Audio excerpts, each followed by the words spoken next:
Hey guys, Anime-kun here. In today's video, we're going to talk about the top 10 new Isekai anime from 2020 to 2021.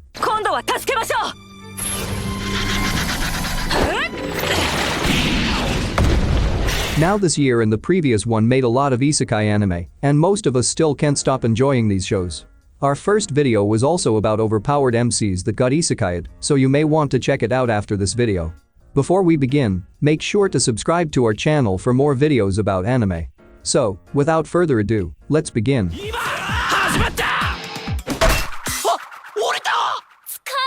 What's an isekai without the edgy backstories before transferring worlds?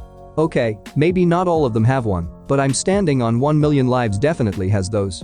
Yatsuya Yusuke and his classmates Shindo Iyu and Hakazaki Kusue have been transported to a strange world inhabited by mythological creatures by somebody calling himself the Game Master, who grants them time-limited quests every now and then. Obviously, a normal bunch of teens wouldn't be able to handle it without much plot armor, so, to aid them with their quests, he also bestows Shindo and Hakazaki with the roles of a magician and a warrior. Yatsuya would logically have the overpowered class by the way usual isekais have favoritism over their protagonists. However, he was granted the role of a farmer, a seemingly underwhelming class compared to that of his friends. What's also different here is that the anime is a blend of the isekai world and the old world, where the characters are allowed to go back to their world after quests, and just gets yoinked back by the game master to continue quests, or else the real world gets its share of the troubles.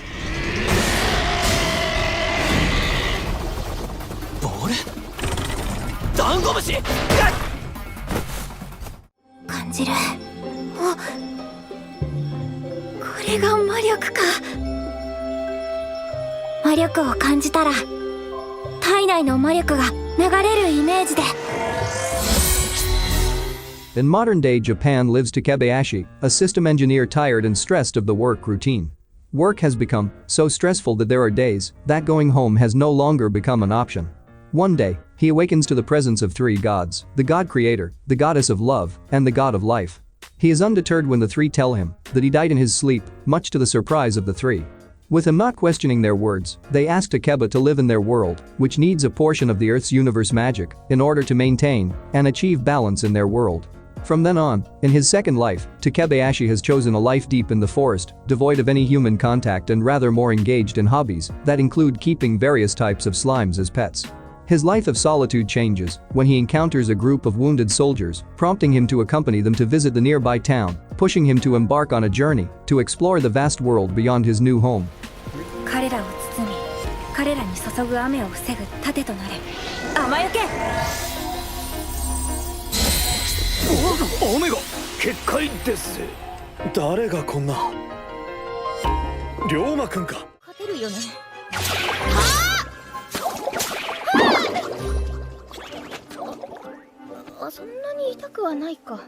We have come from being reincarnated as slimes into having slime servants into now wiping out slimes. Good thing they respawn though. Azusa Aizawa was once an overworked corporate slave who died of exhaustion and was granted by the goddess the favor of having an immortal and peaceful life in another world. There she simply tends to her farm and protects a nearby village and kills around 24 of slimes a day. Now it doesn't really seem like a big deal knowing that it's just small amounts of experience and the bar usually goes higher and higher as you progress through levels. The problem is that she is immortal and she's been doing her routine for a whole 300 years. She would have plummeted levels higher had not the level been capped to 99. That said, being maxed out attracts a lot of people ranging from challenges to requests of assistance, changing her life of solitude to a somewhat active one, whether she finds it for the better or not. Overall, it's another lighthearted isekai anime that is a must-watch, especially for its usually relaxing and mellow comedic vibe.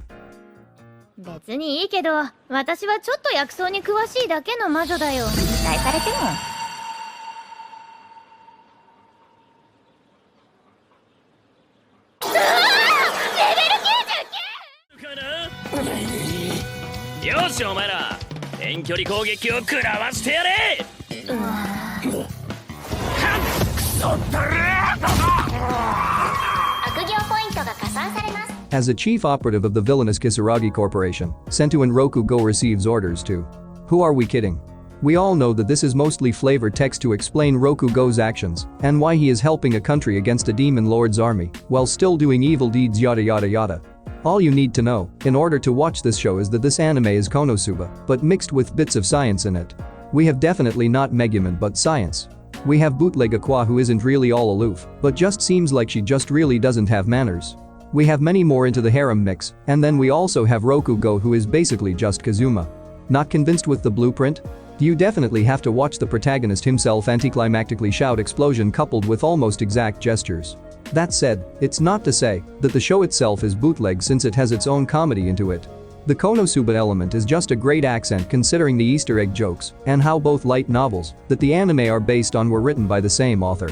If you ever need a laugh or just need more Konosuba-like moments, then this is definitely a go-to. これはどうも。人様から何かをもらうだなんてショットガン以来だな。ショットガンは別にプレゼントじゃ。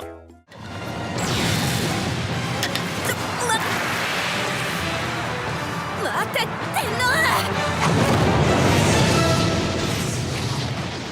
の。え？一撃？ Real life sucks. This is the mentality the 15-year-old Yuna has in her shut-in life.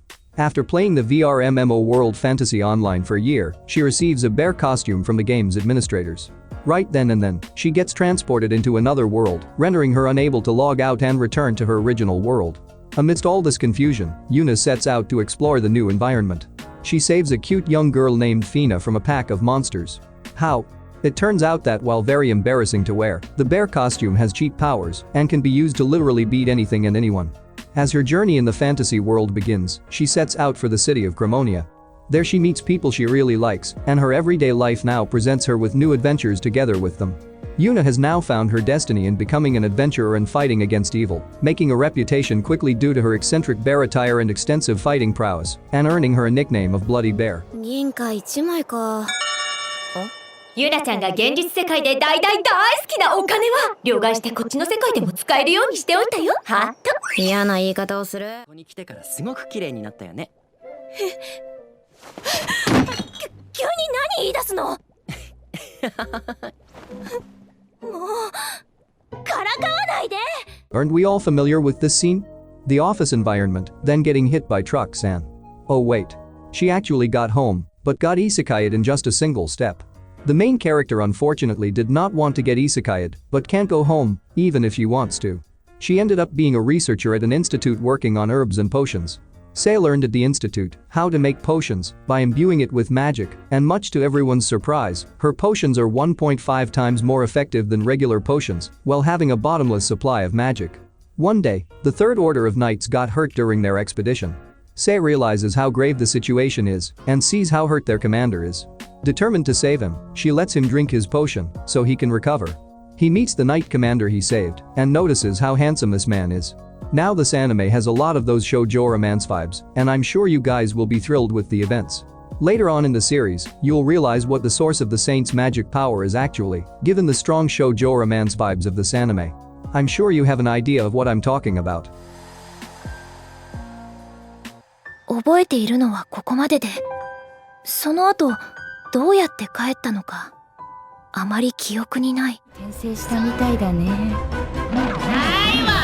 マジでない。転生するにしてもなんでクモなわけ？ It would theoretically be cool if your entire class gets isekai'd into another world. I mean, except for the dying part. Especially that this time, it was not the usual truck-kun, but a mysterious explosion that yeeted the souls of the whole class into being reincarnated in the fantasy world. Some got their life as royalty, some as prodigies, but others? Let's just say that not everyone is lucky even with their re-roll. The heroine, for instance, was the bottom of the class, and instead of having some sort of redemption and getting a great new life, she reincarnates as a spider. And before you point it out, no. She doesn't have that initially overpowered ability like Rimuru from the Slime anime, and she does have an appraisal skill similar to the Great Sage, but the thing is that it states what is already painfully obvious. What's more difficult is the painful reality of spider families in an eat and be eaten kind of world, but that's for you to watch and laugh at. Overall, it may have used similar tropes, but it definitely has a different progression than Slime, and also has its own comedy that makes it definitely worth the watch. 踊ってたら踊り子の称号とか手に入らないかな。あ、それ、あ、それ、あ、それ、それ、それ、それ、それ、それ、それ、それ、それ、それ、あはっ、あったったったった。そうはさせないわ。来るなら来なさい、破滅フラグ。ここの私が相手になってやる。 Imagine getting isekai'd to another world, but instead of being the protagonist, you are reincarnated to be the villain. That is exactly what happens in this anime. One day, Katarina slips on the floor, and then memories of her previous life suddenly came rushing into her mind. She realized that she is actually a 17-year-old girl from her previous life, and that the world she's in right now is a game she has actually played before called Fortune Lover, which is an Otome game.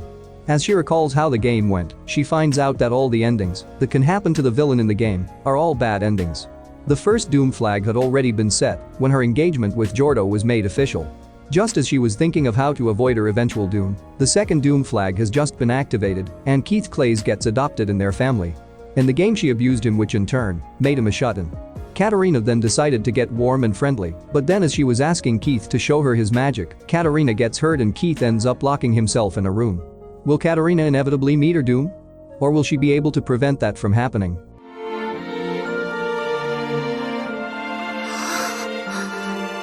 戦場の恐ろしさを教えてやるぜ。悪く思うな。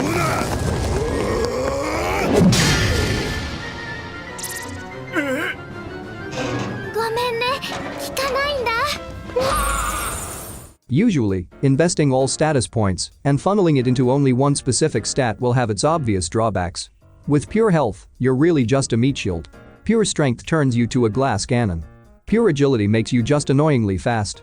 Pure defense is similar to pure health, where you're really just waiting for death. Ideally, that's what it would be, but man, Bafuri is just so unfair, and the game just really likes Kaede Hanjo. Being new to games, Kaede simply just pours her all into maxing her vitality, since she doesn't want to get hurt. It got overpowered to the point that in her first moments into the game, she was able to just relax on the ground while being attacked by countless mobs. Now the game itself is actually pretty broken, considering how she also got a lot of neat stats from that, which contributed to her obtaining a cool item set early on. This helped her become more than your average Joe, to the point that she becomes the talk of the game as someone who is unkillable and absurdly powerful. If you think that's the end of it, you're just plain wrong, and it's high time for you to get on your screen and watch what kind of shenanigans she and her friends do that turned them into the problem children of the game devs.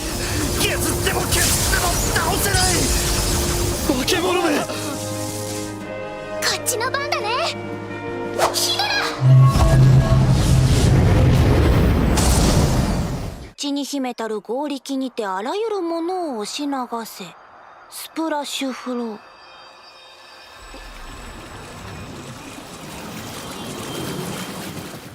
We cannot have a list of isekai anime without mentioning the godfather of isekai. Killed while attempting to save a stranger from a traffic collision, a bullied and depressed 34-year-old shut-in gets reincarnated in another world as a newborn named Rudius Garrett. With the retention of his memories and knowledge from his past life, Rudius has greatly adapted to this magic world and has vowed to himself that he would lead a fulfilling life. With his mind of a grown adult and his tremendous magical powers exceeding all expectations, Rudius is now seen as a genius in the making by his two loving parents. This grants him the privilege to study under powerful warriors, such as swordsmanship from his father and magic training, with a mage named Roxy Magurdia, greatly honing and improving his talents. However, despite his innocent exterior in his real life, Rudius remains the perverted otaku that he has always been, using his grown adult mind to make moves on women he could have never done in his previous life.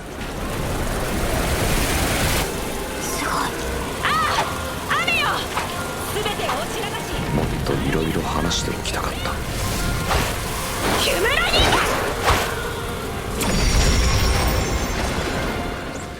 And that's all the anime for today. I'm pretty sure there would be more isekai anime that would be released this year, so do look forward to a future video covering that. Other than that, I hope you guys liked this video. Do you guys think there are other anime that needs to be on the list? Feel free to share your comments and suggestions down below. If you want to see more anime content, make sure to subscribe and give this vid a thumbs up. Stay tuned and I will see you guys soon.